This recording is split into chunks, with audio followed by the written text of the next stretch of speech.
You don't know me. Pharisee. Chapter 9, Delirium. Summary. In which Adrian can smell colors. Notes. Enjoy. See the end of the chapter for more notes. Chapter text. You. Chad Noir said, mouth agape as he pointed with a finger, I remember you. I helped you at the school. Before you became Chad Noir. Master Fu finished for him. What a chivalrous lad you were, yes. Not a moment of hesitation either. Lots of energy and boldness, despite your sheltered upbringing. You were testing me. Chad raised an eyebrow. The corners of Master Fu's lips rose. Fancy some tea, he offered, his slanted eyes turning smaller as he smiled.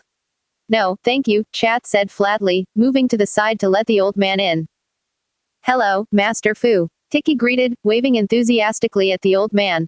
Hello Tiki, you are looking fine today. Chad eyed the old man dubiously as he moved to the other side of the mat and calmly put the tray down. This was the guy supposed to be the guardian. An eccentric old man who owned a massage shop. The great protector of the miraculous who needed only a single act of kindness to bestow an item of great power on a person. This man was the cause of all his grief. How underwhelming. I didn't expect you here so soon, especially after the marvelous job you've been doing in the city. Master Fu said as he settled on his folded legs on the other side of the mat, such a beautiful speech you gave last night too. Please, take a seat. But Chad Noir did not move, staring at the old man with narrowed eyes, tail swishing angrily behind him. I don't believe we've been properly introduced, yet it seems you don't like me very much.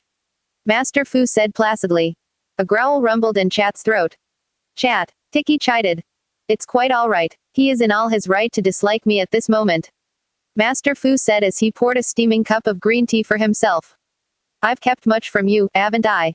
Anger flared in Chad's chest, his eyes turning to slits.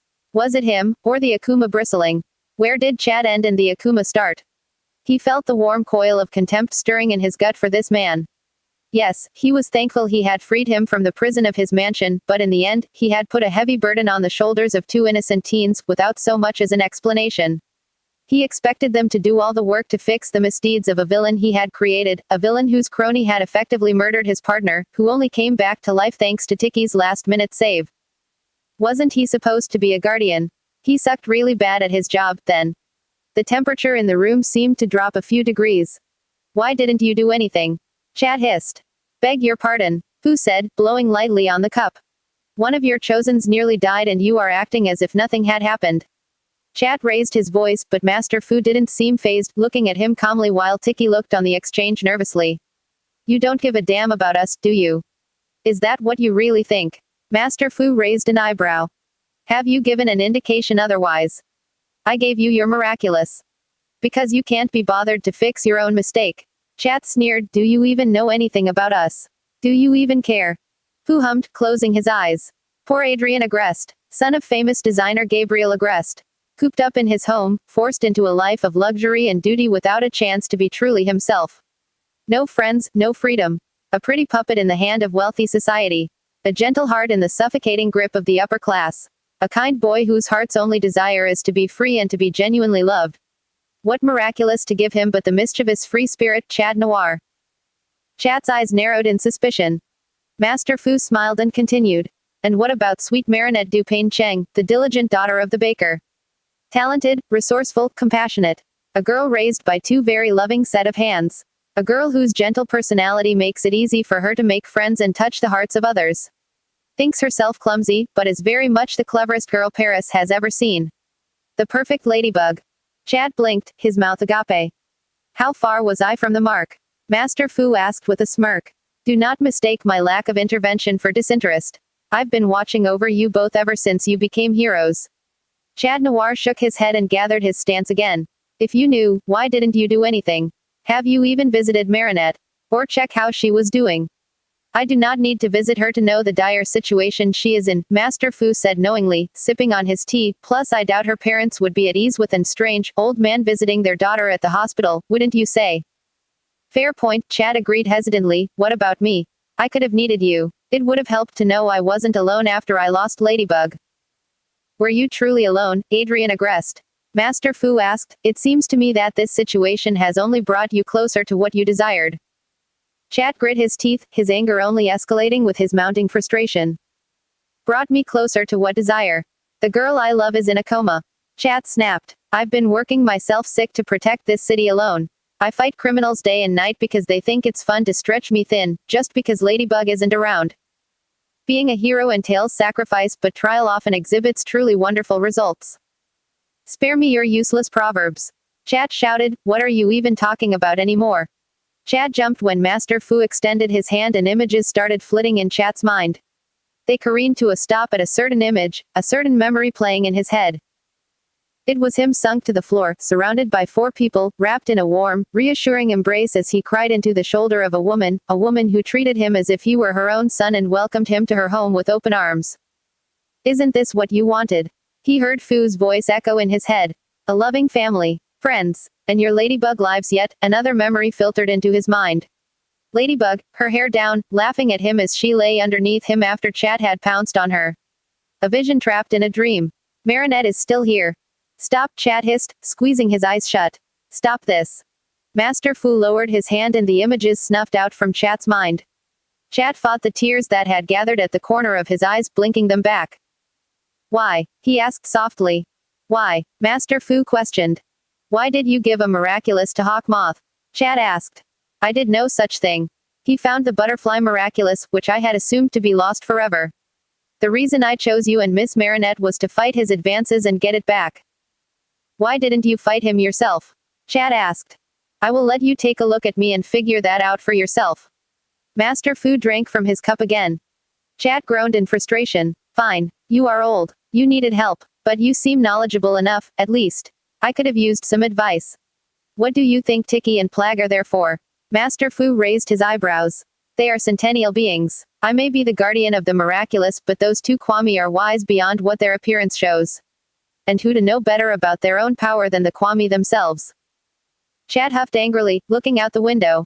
The sound logic behind Master Fu's words irritated him, making his reasons to dislike the man look like weak excuses to pin the blame of his pain on someone other than himself. I know none of my explanations are enough to quell your anger. You feel betrayed, abandoned. Master Fu fixed him with a pointed stare, a brow raised. Chat remained petulantly looking out the window. But you have to understand that I am not to interfere. Not anymore. I am only an observer. I take care of the miraculous in my possession and bestow them upon people I deem worthy of their power when the world needs it most. People with a sound mind and goodness in their hearts, trusting that they'll make good use of them. I cannot, however, interfere in the ways of destiny. If Ladybug was meant to get into that accident, for whatever design destiny had in store for her, then there was nothing I could have done to prevent it. I cannot tell the future, Fu said, and when Chat Noir was about to retort, he held up a hand to silence him. Fate works in mysterious ways. I know many things because I'm old and I've seen my share of the world, but I cannot predict what will, or will not happen. My chosen are like my children, being taken to school for the first time. They're Kwami-like diligent teachers. I look upon them as I free them into the world, but do not interfere with how they react and interact with the world. I see them grow and I let them tumble and fall, for what better way is there to learn but to learn from one's own mistakes? Parents help their children. Chat turned to Master Fu again, eyes narrowed. They nurture them. They guide them. They give them advice. You would know about that, wouldn't you? Master Fu said flatly. Chat winced at the jab. You have to understand that no advice I could have given you would have spared you the daunting reality of your situation, but that's neither here nor there. Master Fu said, waving a hand dismissively. Your Kwami is your sworn companion and the most trustworthy guide you will ever need. Now, with that out of the way. Master Fu leaned on his folded legs, staring deep into Chat's eyes. Why are you really here, Chat Noir? Master Fu asked cryptically, questioning my motives is not the real reason you are here, is it? Any question about your powers can be easily answered by Plag or Tiki, so it must be something else if Tiki felt the need to bring you to me. You are here because there is something wrong with you, isn't there? The air around Chat Noir suddenly became charged, his ears lowering threateningly, his whole demeanor shifting. What would you know about what is wrong with me? Chat growled, baring his teeth, you are nothing but a selfish old man. Chat. Tiki started, floating towards Chat, but Master Fu raised a hand to stop her. I see now. There is a second being, Master Fu said softly, feeding your anger, speaking through you. Chat's cat ears completely flattened against his head as he glared with slitted eyes.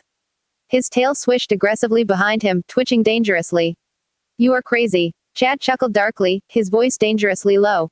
Tiki gasped, floating away from Chat as something sinister descended on his face and the hairs on the nape of Chat's neck rose. Master Fu just chuckled, staring at Chat head on. Aren't we all? Chat flexed his claws, body coiling back as if he was about to jump. A guttural growl rumbled in his throat. But alas, I've no interest in speaking with you, so if you'd allow me to talk to Adrian now, I'd appreciate it. Master Fu said suddenly, snapping his fingers. Ways.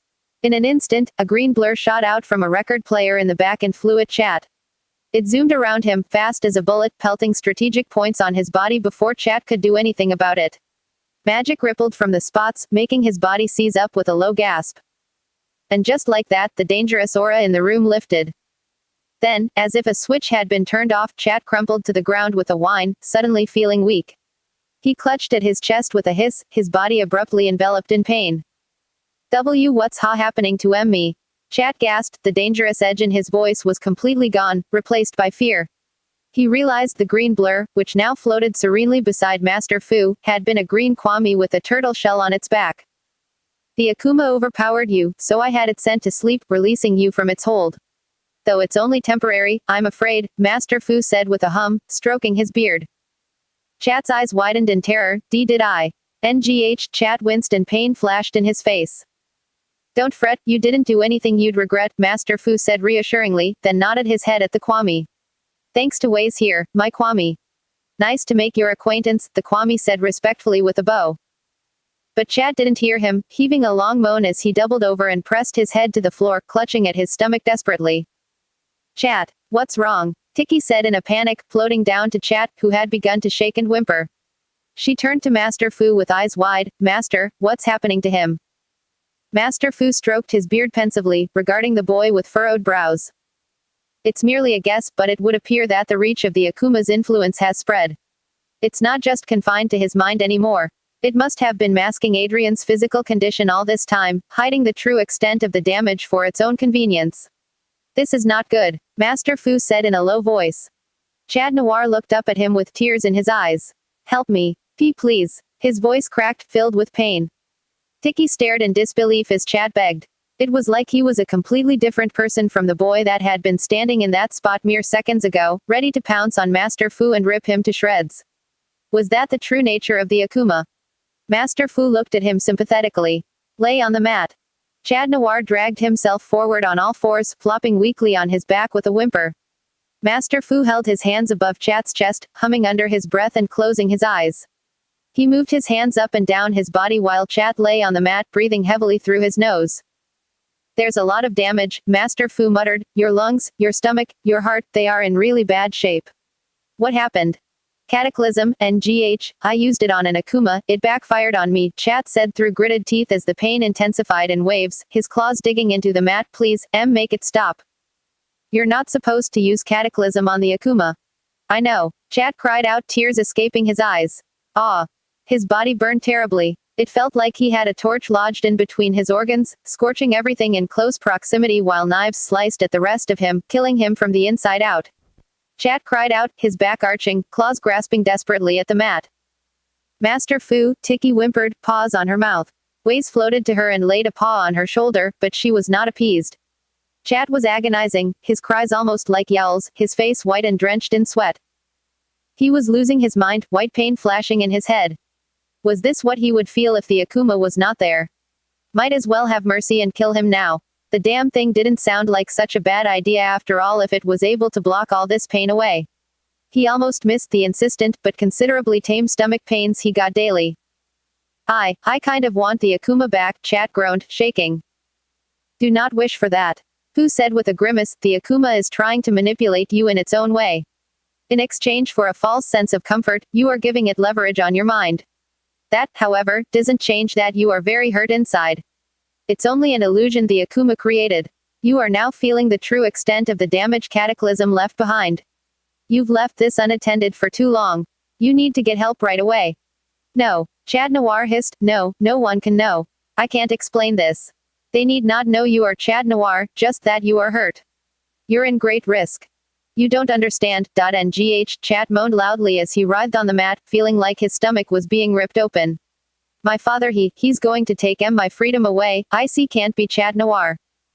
I admire your sense of duty, but a dead Chat Noir is of no use to Paris or Ladybug. This will only get worse if you do not take care of it. Master Fu explained reasonably. Cataclysm is not a force to be trifled with. It is a miracle you are even still alive.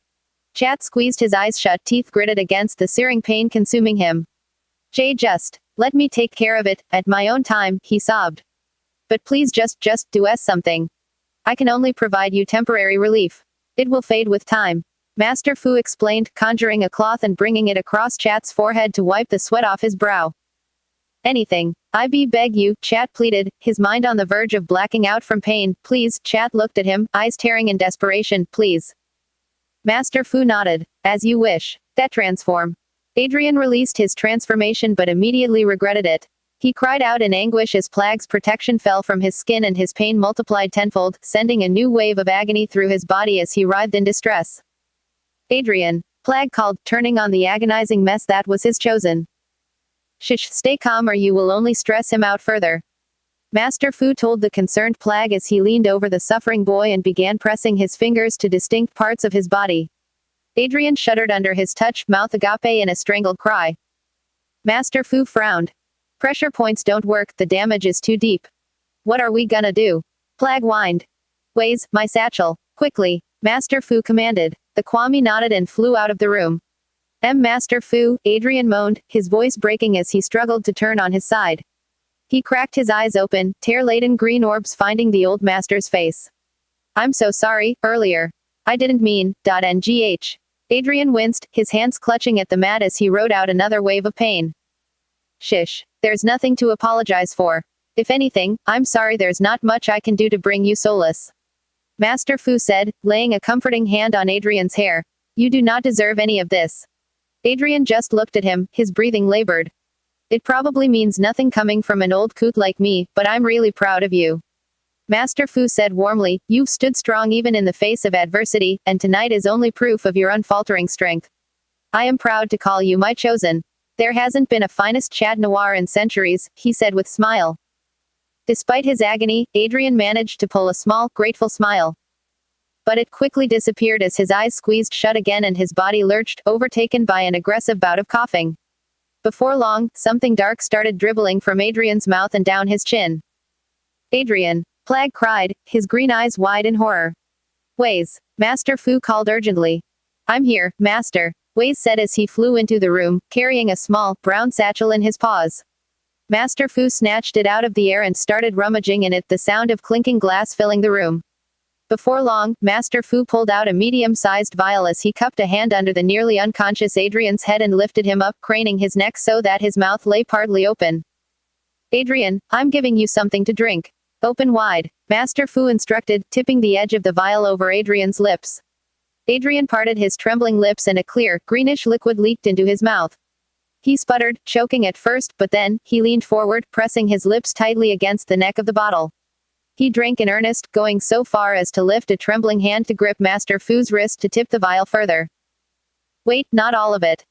But Adrian was too dazed to listen, and after the vial was emptied and the last drop had slid down his throat, he collapsed back on the mat with a drawn-out sigh, his mouth half open as a wave of relief flooded him. Master Fu looked at the empty vial with furrowed brows. He then shrugged his shoulders and sighed. Can't be helped, I suppose. What is that, Master? Tiki asked, wringing her paws nervously as she watched Adrian's body cease its shaking as whatever he had drank took effect and he was left breathing slowly. It's a concoction I created to deal with my arthritis when it gets really bad, but I found it can dull the most terrible of pains. It's only temporary, but it should be enough to allow him to function normally until he gets proper help. Master Fu explained, provided he only drinks a few drops next time. Thank you, Adrian whispered, his eyes half lidded as his features relaxed and exhaustion washed over him. Thank you. Thank me when you are better. You need to get home before the side effects kick in. You will feel very sluggish and drowsy, but it should last you long enough to get a good night's sleep. I'm giving you several of these, but only use them in extreme cases where the pain is unbearable, do you understand? Master Fu said, placing several vials in a plastic bag Waze had brought him. Adrian nodded slowly. It's easy to become dependent, but resist temptation. Drink only what's necessary or you will pass out for the rest of the day. This is not an antidote. It will not cure you, only dull the pain. You need to get proper help as soon as possible. Why yes, master, Adrian said as he slowly pulled himself to a sitting position to grab the bag with a shaky hand. What about the Akuma? Plag asked, can you do anything about it? I'm afraid not. The only one that can purify Akumas is Ladybug, so she's his only chance to get rid of it for good, Master Fu said gravely. It's never happened in my lifetime, so I don't even know if it works without a tangible butterfly to capture, but she is our best bet. All I can do for now is restrain it. It won't be permanent, but Adrian should be fine for the time being. His body, however. Master Fu's brows knitted into a serious grimace.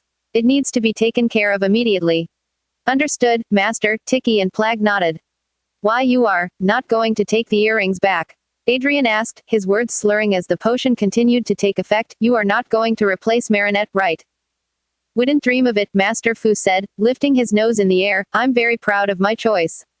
That girl is special, and I have utmost faith that she will recover. The flower that blooms in adversity is the most rare and beautiful of all, after all. He then winked, plus, I happen to think you two make an excellent team. Adrian smiled weakly, closing his eyes in relief. Thank you. Master Fu then turned to Tiki.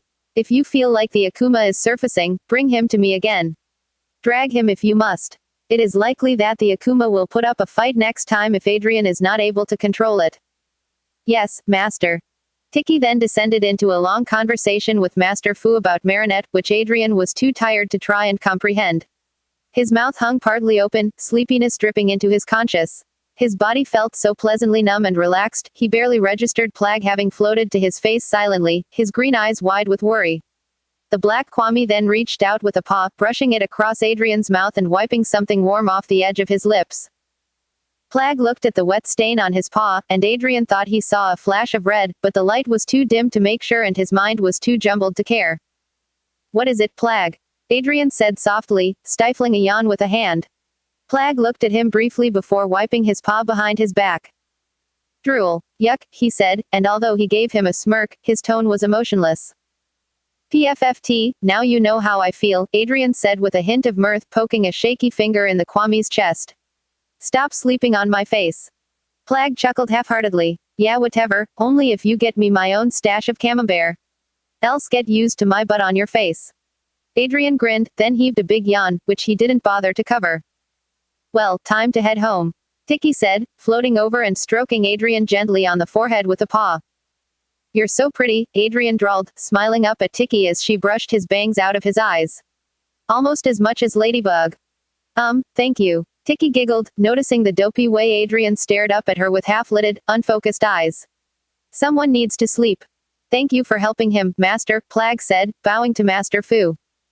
Master Fu smiled, reaching out with a hand and scratching Plag behind the ears. I know how difficult this must be for you, Master Fu said sympathetically. Take good care of him, Plag. Ha, he can't even take care of himself, Adrian laughed drunkenly, stumbling as he rose to his feet, his arms flailing until he found purchase on the wall. He then started giggling for absolutely no reason, finding the wallpaper very interesting as he poked at it with a finger, his nose scrunched up in concentration. Should I be concerned about this? Plag said, side-eyeing Master Fu dubiously. Oh, boy, Master Fu sighed. This is why he's not supposed to drink a whole vial in one go, isn't it? Tiki said. Precisely, Waze said, scratching the side of his face nervously. It's a very potent potion, which is why only a few drops are sufficient to deal with pain for a few hours and still be completely functional. But he downed the whole thing so he might be a little, This is some sweet wallpaper, it's actually moving, Adrian said in awe as he pressed his nose to the door, staring at the perfectly still floral pattern on it. Look at it go, Tilda. What even is in that thing you gave him? Plag asked, arching an eyebrow. Master Fu groaned. Just take him home. Well, he's finally tucked in, Tiki said with a sigh, watching as Adrian snuggled under the covers, his face the most relaxed and peaceful they'd seen it in days. They had the hardest time getting the drugged Adrian to change into his night clothes. He could barely keep himself steady on his feet and he would stumble around the room telling terrible puns born from his delusional mind, laughing heartily at his own wit. They had even struggled a good 15 minutes trying to convince him to stop having a conversation with his Ladybug doll, telling him it was not really Ladybug. He had apparently convinced himself into thinking that if he talked to the doll, Marinette would be able to hear him in her dreams, so he spent several minutes cracking dumb jokes at it and flirting with it. Plag and Tiki couldn't decide if to be amused or deeply saddened. At last, they managed to get him to slip into his pajamas and eld him to bed, where he nuzzled his pillow affectionately. You are my sunshine, my only sunshine, you make me happy, when skies are gray, Adrian sang softly, smiling against the pillow as he pulled the ladybug doll to him. You'll never know, dear, how much I love you, so please don't take my sunshine away, he finished, kissing the doll on the head until his eyes finally slid shut and he relaxed against the mattress, a sigh ghosting past his lips. Good night, Adrian, Tiki smiled sadly as she eased the covers on him, kissing his forehead as he drifted off. I'll be going back to Marinette, Tiki told Plag. You know where to find me if you need help, okay? Yeah, Plag said despondently. The Kwami was not looking at her, his tired, sad eyes on his chosen sleeping form. His whiskers were droopy, his shoulders sagging. Tiki's eyes softened. He will be okay, Plag, she said as she wrapped her arms around him and nuzzled his cheek. He responded the hug half-heartedly. Yeah, I guess, he whispered, pulling back. Good night, she bid, flying out the window and back to the hospital. Once Tiki was out of sight, Plag turned off the lights and floated to the bed. He regarded Adrian contemplatively for a minute, noting the calm rise and fall of his chest. He floated to Adrian's pillow and curled up into a ball just beside his face, brushing a stray lock of blonde hair out of his eyes. Stupid kitten, Plag grumbled, nuzzling his face close to Adrian's and drifting off to sleep with him. Don't ever scare me like that again. Plag woke up to insistent buzzing the next morning. He grumbled in annoyance, cracking open an eye to find Adrian's cell phone vibrating non-stop on his bedside table. Adrian, your phone, Plag whined, covering his ears with his paws. Adrian didn't respond, his soft snoring filtering through Plag's blockade. Ugh, for real. Plag floated up with a groan, grabbing the cell phone and reading the notifications blowing up on the screen. It was the lady blog, popping up with notifications about a fire, some car chases, something about a dragon. What a weird name for a business. A robbery here and there, a cat stuck in a tree, really, people. Plag frowned, then looked back at Adrian's sleeping form, peaceful and relaxed, perfectly content in his dreams. Screw it. Plag unlocked the phone angrily, popped open the lady blog and scrolled to the very bottom. His paw lingered at the option displayed just beside the credits. He hesitated, gauging how much this would come back and bite him in the butt, until he decided that his chosen had had enough. He tapped unsubscribe and disabled notifications. No Akuma, no Chat Noir. He deserved a break. Let Paris fend for her own for once. Adrian would berate him when he realized what Plag had done, but Plag had had enough of Adrian's self-serving altruism. Let the police do their jobs and give the boy a rest. He threw the cell phone on the bed and curled up to Adrian again. He was not going to let them take his charge. Adrian, what are you thinking about? He had been so caught up in her beauty that he didn't even realize Ladybug had called him by his civilian name. Sorry, said Chat, blinking distractedly. Ladybug turned to him, her blue eyes shining, her hair once again loose, flowing gently in the breeze. They were sitting on a roof, side by side, watching the sun set behind the Parisian skyline. What are you thinking about? She repeated softly, her head tilting just the slightest bit. You've been looking at me like that for a while. She finished with a chuckle. I was thinking that the sun has nothing on you, Chat said just as softly, his eyes half-lidded and glowing with affection, so I decided to turn to the actual, most beautiful sight around here. Her eyes seemed to widen as the color on her cheeks deepened into a blush. She quickly caught herself and smirked, turning away from him with a pretend huff. You are just saying that, you flirt. Hey, he said, taking her chin in between his fingers and gently turning her face towards him again. His eyes shone earnestly. I would never say things to you without meaning them. You are the best thing that's happened to me, Ladybug. To be at your side, even as just partners, is a privilege for me. His eyes were so sincere and his voice so genuine that Ladybug was left breathless, taken aback by the deep love in his eyes. Chat. No, Chat said, shaking his head, call me by my name again. Please. Ladybug hesitated, then said very softly, Adrian. Chat smiled, his eyes glistening. God, his name sounded so beautiful on her lips, rolling off her tongue like a prayer. He wanted to hear her call him by his real name over and over from now on, secret identity be damned. His heart thrummed in his chest, his body tingling in anticipation. He leaned forward, resting his forehead against hers and closing his eyes. I love you, he whispered, nuzzling his nose against hers, his lips tantalizingly close to hers. So much. Adrian, she sighed softly again, leaning into him as clawed hands curled around her waist. She closed her eyes, the corner of her lips brushing his cheek, his breath fanning the side of her face. Her hands found his chest, sliding up until her lithe fingers curled around his shoulders. He trembled under her gentle touch, his arms fully winding around her body in response, bringing her flush against him. "My lady," he sighed, his lips finding her cheek and softly brushing against it in a chaste kiss. Suddenly, she made a sound like a sob, and Chad hurriedly pulled away as if shocked by electricity. His hands shot off her body, his eyes blown wide. "Ladybug," he stammered, his face flushed and constricted in worry, "did I go too far? I did not mean, I'm so sorry." She shook her head, cupping his face reassuringly. No, it's not that. What is it?" he asked. "I'm not real." Chad paused, his heart plummeting to his stomach and feeling as though a vat of cold water had been dropped on him. His eyes scanned her, looking for things that could prove that she was playing with him. That she was going to laugh and tell him she was joking. Her eyes looked so real, glistening with tears she was holding back, her rose lips lowered in a regretful grimace, her fingers very much touching his cheeks. But she was right. The more he took in, the more he noticed was off about her. The loose hair, the ethereal white glow around her, the lack of warmth in her touch. It was but another illusion. Another cruel mirage. He felt pressure behind his eyes, his throat constricting in frustration. He couldn't stand it. He knew now that it was all but a dream, he knew it was not real. But his heart ached so much. "I don't care," he said finally, reaching out with a hand to gently thread his fingers through her midnight hair, his palm brushing ever so slightly against her cheek. "Please, don't make me wake. Let me stay a little longer, please," he begged, his eyes shining. She looked at him, her beautiful blue eyes regarding him compassionately. The corners of her lips raised in a small, warm smile. She slowly grabbed his hands and lowered them, placing them around her waist again. "If that's what you wish." "Only if you wish it too," he said, his fingers hovering over her body respectfully. "I do," she said, cupping his face and bringing it in close. His breath caught as her lips suddenly pressed against his own, his body freezing in place. She angled her face, deepening the kiss without hesitation, her body pressing closer to him. Heavens above, the feelings it awoke in him. Despite the lack of temperature from her body, her kiss sent a wave of warmth suffusing through his body. It almost felt familiar. He sighed into the kiss with a purr, his eyes sliding shut as he angled his face to match her rhythm, kissing back eagerly. His arms wrapped around her back, pressing her lithe form against him, her curves molding perfectly against his body. She made a pleasant sound, her thumbs brushing against the lobes of his real ears, eliciting a delighted hum from him, which only made her kiss him deeper. Her lips were so soft and perfect against his own, her hands gently caressing his face and neck, intensifying his purring.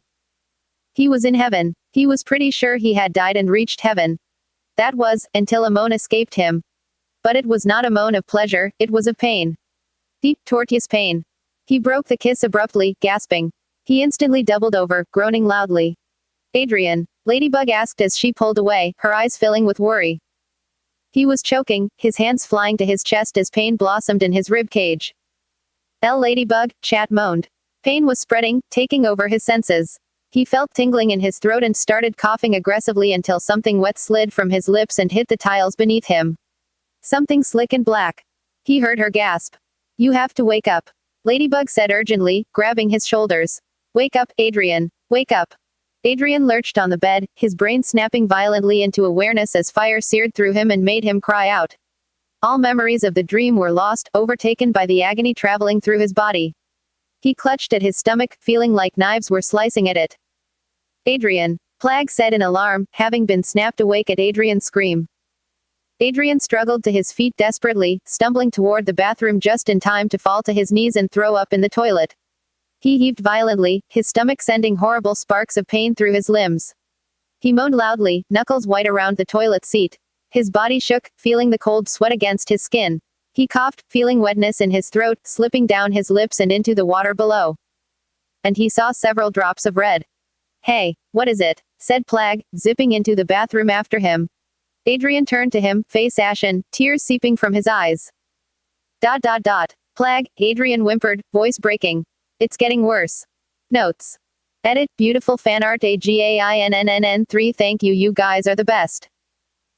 *http://pharisee.tumblr.com/post/14364080261 / Abibelbrox So I read Chapter 9 of Pharisees.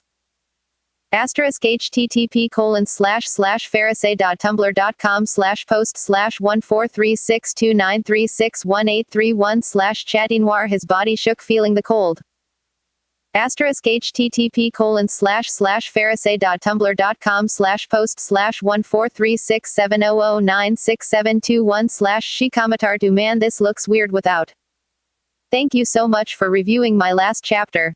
I'm so happy to see so many new faces in the review sections. I have a surprise. I will be drawing for my chapters and they will also be getting a sound drama voice acted video. Chapter 1 is ready, and if you return to Chapter 1, you should see pictures accompanying the text. As for the audio drama for Chapter 1, you can find it here, http://pharisee.tumblr.com/post/14345832429/Princess Sakura Serenity when Ladybug suffers a